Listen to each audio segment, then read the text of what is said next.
Right, నమస్తే, welcome back to special episode of interview with Durga. ముఖ్యంగా ఢిల్లీ రాజకీయాలు దేశవ్యాప్తంగా వైరల్గా మారుతున్నాయి. మరి అరెస్ట్ అయిన వారు జైల్లోంచే పరిపాలన చేయొచ్చా? రాజ్యాంగ విరుద్ధమా? రాజ్యాంగంకి ఒకవేళ సముచితమా? అదేవిధంగా చట్టాలు ఏం చెబుతున్నాయి? ఒక అరెస్ట్ కాబడిన సీఎం మరి జైలు నుంచే పరిపాలన చేస్తాను అనడం దేశవ్యాప్తంగా వైరల్ అవుతున్న అంశం. మరి జరుగుతున్న పరిణామాల మధ్య మరి ఈడీ దాడులు కానీ అదేవిధంగా ఇతర కేసులకు సంబంధించి కూడా మరి ఆరోపణలు ఎదుర్కొంటూ అదేవిధంగా అరెస్ట్ కాబడుతున్న రాజకీయ నాయకులు ఉన్న పరిస్థితి మనం చూస్తున్నాం. మరి ముఖ్యంగా ఢిల్లీకి సంబంధించి సీఎం కేజ్రీవాల్ గారిని మరి అరెస్ట్ చేసిన తర్వాత ఆయన చేసిన వ్యాఖ్యలు ప్రస్తుతం చర్చనాంశంగా మారాయి. ఈ యొక్క చర్చలపై ప్రత్యేక చర్చా కార్యక్రమాన్ని ఏర్పాటు చేయడం జరిగింది. మనతో పాటు సిద్ధంగా ఉన్నారు డాక్టర్ నేరెళ్ల కోటేశ్వర గారు, రచయిత, అనలిస్ట్. ముందుగా మనం వారిని ఇన్వైట్ చేద్దాం. నేరెళ్ల కోటేశ్వర గారు, నమస్తే అండి. రైట్ అండి, ఇప్పుడు చూసాము, గతంలో కూడా విన్నాము, వార్తలు కూడా ప్రసారం చేయడం జరిగింది. ఒక సీఎంగా హోదాలో ఉన్న వ్యక్తి అరెస్ట్ అయిన తర్వాత కూడా పరిపాలన చేస్తాను, జైలు నుంచే నేను పరిపాలన చేస్తాను అనటం ఎలా తీసుకోవచ్చు అంటారు? ఇప్పుడు కేజ్రీవాల్ అరెస్ట్ బేసిక్గా ఎలక్షన్ కోడ్ అమల్లోకి వచ్చిన తర్వాత అతన్ని అరెస్ట్ చేయటం అనేది కూడా దాని మీద బోల్డ్ అన్ని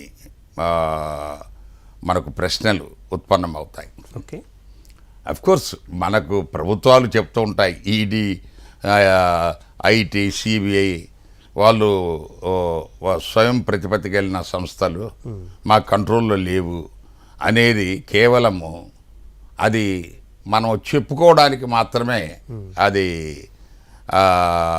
వాస్తవికంగా ప్రభుత్వాలు చెప్తుంటాయి. బట్ వాస్తవికంగా ఈ ఈడీ, ఐటీ, సిబిఐ అనేది మనకు ప్రభుత్వ ఆధ్వర్యంలోనే, అంటే పూర్తిగా ఒక ప్రభుత్వ రంగ సంస్థలాగా కాకుండా బొత్తుగా ప్రభుత్వంతో సంబంధం లేకుండా డిటాచ్డ్గా పనిచేస్తున్నాయని చెప్పేసి ఎవరైనా చెప్తే అది మోడీ గారు కావచ్చు, కాంగ్రెస్ కావచ్చు, ఇంకెవరైనా కావచ్చు, అది డెఫినెట్గా నమ్మదగిన విషయం కాదు.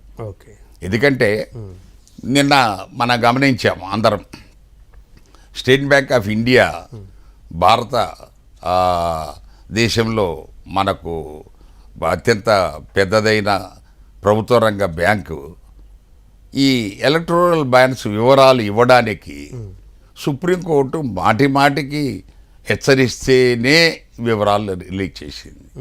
ఏమి వాళ్ళకేంటి బాధ? ఫలాంటి వాళ్ళు ఇచ్చారు, ఫలాంటి వాళ్ళకు ఈ బాండ్స్ ఫలానా వాళ్ళు కొన్నాళ్ళు, ఈ బాండ్స్ ఫలానా పార్టీకి వెళ్ళాయి అని ఇవ్వడానికి వాళ్ళకేంటి బాధ? అంటే ఖాతాదారులకు సంబంధించిన విషయాలనేవి వ్యక్తిగతంగా దాచబడతాయి అన్నది బ్యాంకింగ్లో క్వశ్చన్ ఏం లేదు, అందులో వ్యక్తిగతం ఏమి లేదు. అంతకుముందు కూడా ఈ ఎలక్టోరల్ బాండ్స్ సిస్టమ్ రాకముందు కూడా పార్టీలకు విరాళాలు వచ్చాయి. ఆ విరాళాలు ఏ పార్టీకి ఎవరిచ్చారనేది ప్రత్యక్షంగా అందరికీ వచ్చాయి. దాన్ని మనకు ఒక హిడెన్ లేటెంట్ సిస్టంలోకి మార్చాలన్న ఈ బీజేపీ ప్రభుత్వం ఎలక్టోరల్ బాండ్ తెచ్చింది. అంటే అది బయటికి పొక్కకుండా, అది ఇంతకుముందు అది పబ్లిక్గా అందరికి తెలిసేది. సో దాంట్లో దాన్ని ఈ బీజేపీ ప్రభుత్వము ఏమైతే మనకు దీన్ని బయటికి రాకుండా చూడాలన్న దానికి అనుగుణంగానే స్టేట్ బ్యాంక్ ఆఫ్ ఇండియా పనిచేసింది. ఓకే, సో సుప్రీంకోర్టు మాటికి చెప్తే తప్ప అది కదలలేదు. రైట్, ఇప్పుడు స్ట్రైట్ టు ద పాయింట్ అండి. ఇప్పుడు ముఖ్యంగా మరి కేజ్రీవాల్ అరెస్ట్ విషయం, yes I'm coming to that. అంటే ఇది ఎందుకు చెప్తున్నానంటే, అలాగా బ్యాంకులు వాళ్ళ స్వతంత్ర ప్రతిపత్తి కలిగి సిబిఐ, ఐడి, ఈటీ అని చెప్పేసి ఏమైతే చెప్తున్నారో అందులో వాస్తవికత లేదు. అది ఉంటే ఇప్పుడే కేజ్రీవాల్ని అరెస్ట్ చేయాలి అనేది ఈడీ నిర్ణయం తీసుకోవటం అనేది, అది ఎలక్షన్ కోడ్ అమల్లోకి వచ్చిన తర్వాత అన్నీ రిస్ట్రిక్టెడ్గా ఉన్నప్పుడు ఈ టైంలో అరెస్ట్ చేయటం అనేది ఏ మేరకు అది న్యాయబద్ధము, సబబు అనేది ఒక ప్రశ్నార్థకం. తర్వాత కేజ్రీవాల్ ముందున్న ఇప్పుడు ఆప్షన్ ఏంటి? ఆయన కోర్టుకు వెళ్తాడు, కోర్టు మామూలుగా యథావిధిగా అది అంత తొందరగా మనకు బెయిల్ రాదు. అలాంటప్పుడు ఇక్కడ ఒక కొత్త ముఖ్యమంత్రిని పెట్టి దీన్ని పరిపాలించటమా, లేకపోతే సరే ఎనివే దానికి రాజ్యాంగబద్ధంగా నాకు అవకాశం ఉంది కాబట్టి నేను పరిపాలిస్తాను అని కేజ్రీవాల్ అంటున్నాడు. సో రాజ్యాంగం ఎక్కడ అలాగ పరిపాలించకూడదు అని చెప్పలేదు కాబట్టి నేను పరిపాలిస్తానంటున్నాడు. ఓకే, సో అతన్ని కేజ్రీవాల్ను మనం తప్పుపడడానికి కూడా లేదు. బట్ అది ఏ మేరకు అది నియమబద్ధంగా ఉంటుంది, నీతిబద్ధంగా ఉంటుంది, రాజ్యాంగబద్ధంగా ఉంటుంది అంటే రాజ్యాంగంలో ఇది చెయ్యకూడదు, ఇది చెయ్యాలి అని అన్ని విషయాలు ప్రతి విషయం అక్కడ పొందుపరచలేరు. సో అక్కడ ఓన్లీ సూచనలు, గైడ్లైన్స్, మనకు చాలా విషయాలు అందులో ప్రస్తావిస్తారు, కొన్ని ప్రస్తావించని ఉంటాయి. సో అలాంటి లూప్ హోల్స్ పెట్టుకొని జరుగుతుంది. ఇప్పుడు మనకు ఇవంతా మనం ఎందుకు దీనికి సంబంధం లేకుండా ఎందుకు మనం డిస్కషన్లో తీసుకొస్తున్నామంటే ఇప్పుడు జగన్ మీద ఉన్నాడు, ఆయన బెయిల్ బయటే ఉన్నారు, మళ్ళీ ఆయన అప్పటి నుంచి బయటనే ఉన్నాడు, పరిపాలిస్తున్నాడు, మళ్ళీ ఎన్నికల్లో పోటీ చేస్తున్నాడు. అంటే ఇప్పుడు కేజ్రీవాల్ గారు అలా కాకుండా మరి జైల్లో ఉన్న పరిస్థితి మనం చూడబోతున్నాం కదా. అరెస్ట్ చేసిన తర్వాత జైల్లో ఉంచుతారు కదా, ఒక రిమాండ్ ఎప్పుడు ఉంచుతారు, లేకపోతే రిమాండ్కి ఉంచుతారా లేదన్నది కూడా సెకండరీ. అయితే గతంలో కూడా లాలూ ప్రసాద్ యాదవ్ విషయంలో కూడా ఇదే పరిస్థితి ఉత్పన్నమైనప్పుడు వారి యొక్క భార్య గారిని వారు ఆపద్ధర్మ ముఖ్యమంత్రి పెట్టడం జరిగింది. మరి ఇప్పుడు అలాంటి సిచ్యువేషన్ మళ్ళీ ఇప్పుడు అరైజ్ కాబోతుందంటారా? రబ్రీదేవిని ఆయన పెట్టాడు అప్పుడు. సో ఇక్కడ మరి ఇది ఏ మేరకు రాజ్యాంగబద్ధమో తెలియదు. ఏంటంటే రాజ్యాంగంలో ఎక్కడ జైల్లో నుంచి పరిపాలించకూడదు, ఒక అధికారంలో ఉన్న ముఖ్యమంత్రిని అరెస్ట్ చేస్తే ఇక్కడ ఏంటంటే బేసిక్గా కేజ్రీవాల్ ఈ కేంద్రంలో అధికారంలో ఉన్న పార్టీకి అనుకూలంగా లేరు కాబట్టి అరెస్ట్ జరిగింది అన్న భావన. అంటే ఇప్పుడు ఈ అరెస్టులు అనేవి అయిన వారికి ఒకటి, కాని వారికి మరొకలా ఉండే పరిస్థితి ఉందంటారా? అలా కనిపిస్తూ ఉంది కదా. ఇప్పుడు వాళ్ళకు మన కేంద్ర ప్రభుత్వంలో ఉన్న పెద్దలకు అనుకూలంగా ఉంటే అవి అరెస్టులు ఆగుతున్నాయి, లేకపోతే అవి వాళ్ళు ఇప్పుడు కవిత అరెస్ట్ కూడా చాలా కాలం ఎప్పుడో ఆమెను అరెస్ట్ చేస్తారనుకున్నారు. బట్ అది వాయిదా పడుతూ నిన్న సడన్గా 15వ తారీఖు ఆమెను అరెస్ట్ చేశారు. సో దాని తర్వాత కవితకు అగెనిస్ట్గా వాంగ్మూలం ఎప్పటి నుంచో అందులో ఉన్న వాళ్ళందరూ ఇచ్చింది. బట్ ఆమెను ఎందుకు ఇంతకాలం అరెస్ట్ చేయలేదు అంటే ఈడీ దానికి ఏదో వాళ్ళ కారణాలు చెప్తారు. అలాగే ఇప్పుడు బేసిక్గా మన చర్చాంశం ఏంటంటే కేజ్రీవాల్ జైల్లో నుంచి రాజ్య పరిపాలన చేయొచ్చా అంటే గతంలో మీకున్న అనుభవంలో మీరు విన్న కానీ చూసిన కానీ పరిస్థితులు ఉన్నాయి, ఇలాంటి పరిస్థితులు గతంలో ఏమన్నా పునరావృతం అయ్యాయా జైలు నుంచే పరిపాలన చేయడం? నాకు గుర్తున్నంత వరకు ఇదివరకు ఇలాంటి సంఘటన జరగలేదు. సో జైల్లో నుంచే పరిపాలించడం అనేది బౌట్ మన ఇతర దేశాల్లో ఏమన్నా ఉందేమో కానీ మనకు ఇమీడియట్గా మనకు స్ట్రైక్ కావటం లేదు. బట్ మన దేశంలో అయితే నాకు గుర్తున్నంత వరకు జరిగినట్టు లేదు. అలాంటి పరిస్థితుల్లో ఈ కేజ్రీవాల్ అరెస్టు ఆయన వేరే సీఎంకు మనకు చేయకుండా ఈ ప్రభుత్వాన్ని తానే నడుపుతాను అని చెప్పేసి అంటాము. ఏ మేరకు అది చట్టబద్ధత ఉందో, రాజ్యాంగబద్ధత ఉందో దాన్ని మళ్ళీ సుప్రీంకోర్టులో ఛాలెంజ్ చేస్తే కానీ దాంట్లో మనం బయటికి రాదు. ఇంకొక విషయం అండి, ఇప్పుడు కేజ్రీవాల్ గారి విషయంలో మరి అన్యాయంగా అరెస్ట్ చేశారంటూ ఆ రాష్ట్ర ప్రజలు, అక్కడ ఉండే ప్రజలు కూడా నిరసనలు చేస్తున్నారు. మరి దీన్ని ఎలా పరిగణలో తీసుకోవచ్చు అంటారు?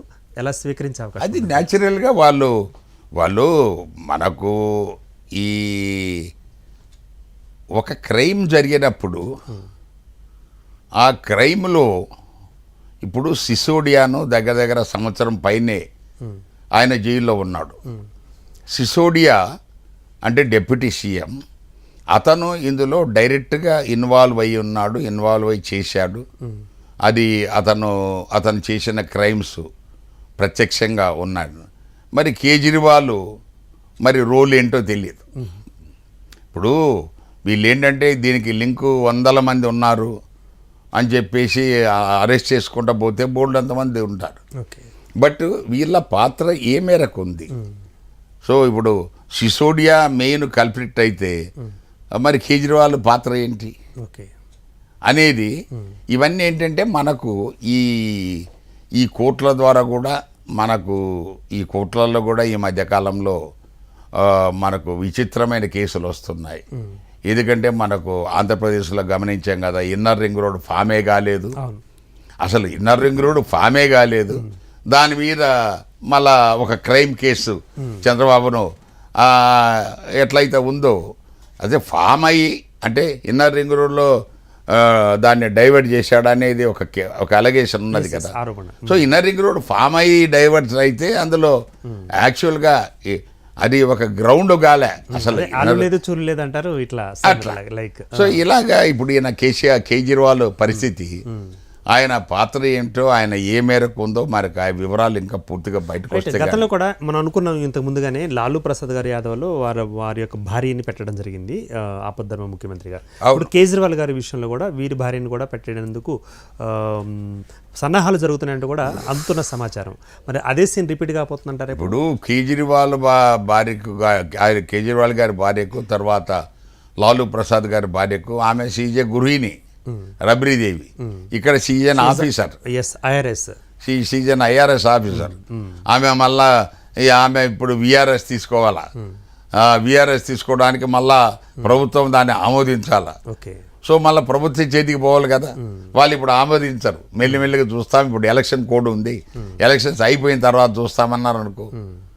సో ఆ రకంగా ఇది మళ్ళా అక్కడ ఒక మెలికి వస్తుంది. రైట్. ఇప్పుడు ఈడీ అనగానే స్వతంత్ర ప్రతిపత్తి కలిగిన సంస్థ, ఆ ప్రతిపత్తి కలిగిన సంస్థ కాబట్టి ఎన్నికలు ఉన్నా లేకున్నా తన పని తను చేసుకుపోతుంది అన్నది ఇక్కడ జరిగింది అనుకోవచ్చు అంటారా ఈ పరిణామాన్ని అని వాళ్ళు చెప్తున్నారు. ఈడీ స్వతంత్ర ప్రతిపత్తి కలిగి అంటే స్వతంత్రంగా వ్యవహరిస్తుంది అని చెప్తున్నారు. అది మనము అది పూర్తిగా నమ్మదగిందిగా మనం భావించలేము. ఎందుకంటే ఇంతకుముందే మనం ఎస్బీఐ గురించి కూడా చెప్పుకున్నాము. అది బ్యాంకుకు మాకేం సంబంధం అని అనొచ్చు ఆర్థిక మంత్రులు, తర్వాత ఆర్థిక శాఖ కార్యదర్శులు. మరి వాళ్ళు ఎందుకు ఇవ్వలేదు ఇన్ఫర్మేషన్? సుప్రీంకోర్టు అడిగినా ఇవ్వడానికి దాటెందుకు వేస్తున్నారు? సరే, ఎవరో ఒకరు అందులో స్పోక్ పెట్టినట్టుగానే కదా అర్థం. అలాగా ఇక్కడ కేజ్రీవాల్ అరెస్టు ఈ టైంలో చేయటము, ఎలక్షన్ కోడ్ అమల్లోకి వచ్చిన తర్వాత చేయటం అనేది ఏ మేరకు అది న్యాయబద్ధము? రైట్. ఓకేనండి. ఇప్పుడు ఒక అనలిస్ట్గా మీరు చెప్పండి, మనం ఇప్పటి వరకు ఈ రోజు వరకు ఈ క్షణం వరకు ఓటు అనేది వజ్రాయుధం అని అనుకున్నాం, కానీ ఎలక్షన్ల టైంలో ఈ ఈడీ కేసులు అనేవి వజ్రాయుధంగా మారాయి. ప్రతిపక్షాలకు కానీ లేకపోతే అధికార పక్షాలు కానీ దాన్ని ఉపయోగించుకుంటున్నాయి వజ్రాయుధంగా అన్న వ్యాఖ్య కూడా బయట వినిపిస్తుంది. నిజమేనంటారా? మీరు ఒప్పుకుంటారా వ్యాఖ్యతోటి? ఇప్పుడు మనకు ఐటీ రైడ్స్ అనేది మనకు తరచుగా విన్నమాట. కాంగ్రెస్ ప్రభుత్వంలో ఐటీ రైడ్స్ జరిగాయి, ఈడీ రైడ్స్ చాలా తక్కువ జరిగాయి.